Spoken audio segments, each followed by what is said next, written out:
என் நெஞ்சில் குடியிருக்கும்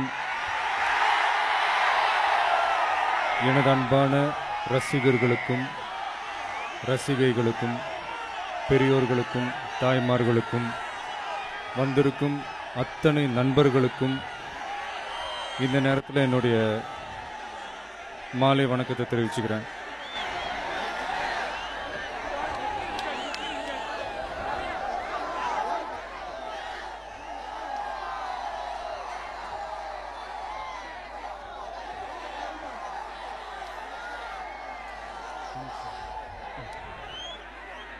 பொள்ளாச்சியிலிருந்து வேலாயுதம் ஷூட்டிங் முடிச்சுட்டு உங்க எல்லாரையும் பார்க்கணுன்ற ஆசையில் இங்கே நான் வந்திருக்கேன்.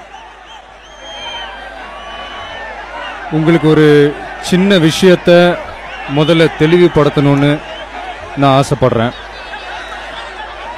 நான் ஒரு அரசியல்வாதியா இந்த மேடைக்கு நான் வரல.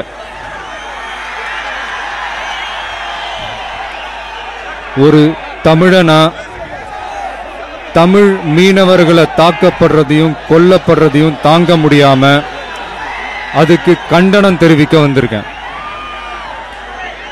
நம்ம குடும்பத்துல ஒரு அண்ணனை கொன்னுட்டா தம்பி எவ்வளவு வேகமா இருப்பானோ, ஒரு தம்பியை கொன்னுட்டா அண்ணன் என்ன கோவப்படுவானோ, ஒரு தாய் கண்ணீர் விட்டு அழும்போது அந்த மகன் என்ன வேதனைப்படுவானோ, அந்த வேதனையோட நான் வந்திருக்கேன். ஒரு தமிழன் தாக்கப்பட்டிருக்கும் போது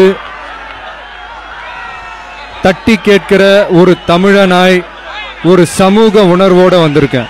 தயவு செஞ்சு இந்த உணர்வுக்கு யாரும் அரசியல் சாயம் பூச வேணாம். இது நம்ம மக்கள் இயக்கத்தினுடைய முதல் பொதுக்கூட்டம். சந்தோஷமா இருக்கு. முதல் பொதுக்கூட்டமே ஒரு முக்கியமான குறிக்கோளுக்கு நடக்கிறத நினைச்சு பார்க்கும்போது ரொம்ப சந்தோஷமா இருக்கு. இந்த முழு ஏற்பாடையும் செஞ்ச நாகை மாவட்ட தலைவர் திரு சுகுமார் அவர்களுக்கும்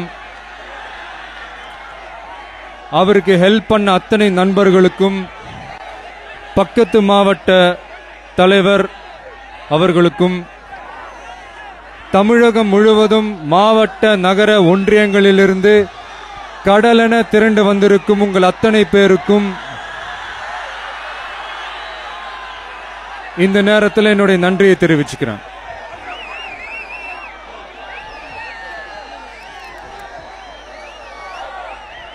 இன்னைக்கு நாகையில நம்ம நடத்துற இந்த கண்டன முழக்கம், இன்னைக்கு நாகையில நடக்கிற இந்த கண்டன முழக்கம் சென்னை கோட்டை மட்டும் இல்ல, டெல்லி கோட்டை, வாழ்ற வீடு, சாப்பிடுற சாப்பாடு எல்லாமே அந்த மீன்பிடி தொழிலை நம்பி தான் இருக்கு.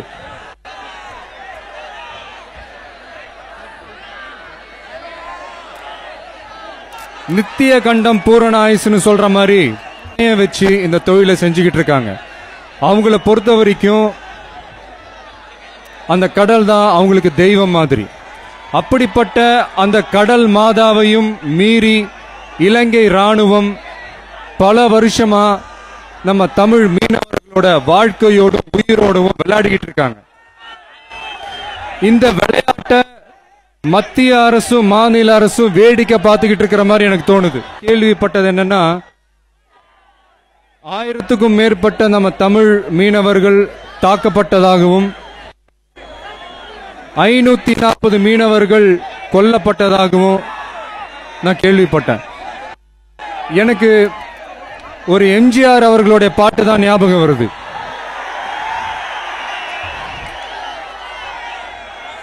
தரை மேல் பிறக்க வைத்தான், எங்களை தண்ணீரில் பிழைக்க வைத்தான். கழுத்துல கைத்த கட்டி போட்ல இழுத்துக்கிட்டு போய் கொன்னு பிணத்தை கடல்ல தூக்கி வீசி எறிஞ்சிருக்காங்க. இவங்கெல்லாம் மனிதர்களா இல்ல அரக்கர்களான்னு எனக்கு தெரியல. இவ்வளவு நடந்தும் மத்திய மாநில அரசு ஏன் நடவடிக்கை எடுக்காம இருக்காங்கன்றது எனக்கு புரியல.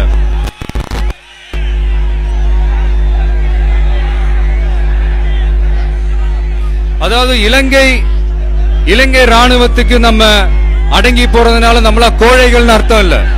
புலியை முரத்தால் அடித்து விரட்டிய புறநானூற்று தமிழச்சியின் தாய்ப்பால் குடித்து வளர்ந்த பரம்பரை. புலிக்குட்டிகள் நாங்கள். நான் அடிச்சா தாங்க மாட்டேன், 4 மாசம் தூங்க மாட்டேன், மோதிப்பாரு வீடு போய் சேர மாட்டேன். இதுதான் நடக்கும்.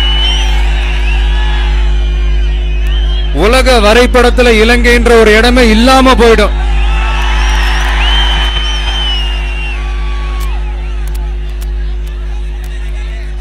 பக்கத்து வீட்டுக்காரனாச்சே எந்த பிரச்சனையும் வானான்னு அடங்கி இருக்கும். எங்க பொறுமையை சோதிச்சிடாதீங்க.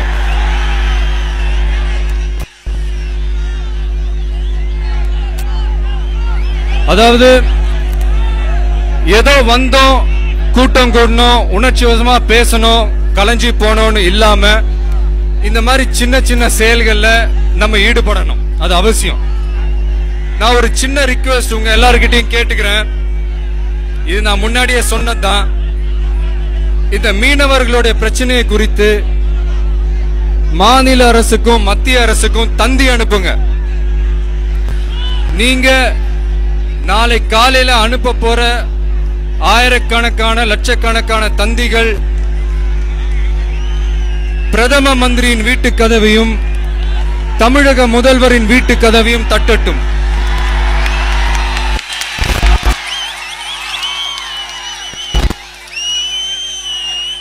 இந்த தமிழ் மீனவர்களோட இந்த பிரச்சனைக்கு இது ஒரு சின்ன ஆதாரமா இருக்கட்டும். நீங்களா செய்வீங்கன்னு நான் நம்புறேன்.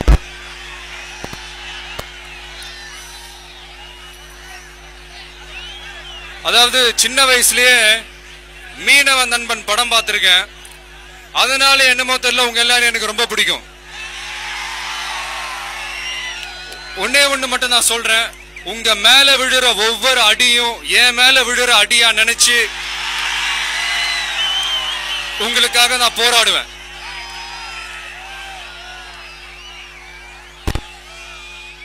அடுத்து என்னுடைய படத்தை பத்தி பேசணும்னு ஆசைப்படுறேன். காவலன் படத்தை பெரிய வெற்றி படமாக்கி உங்க எல்லாருக்கும் நன்றி.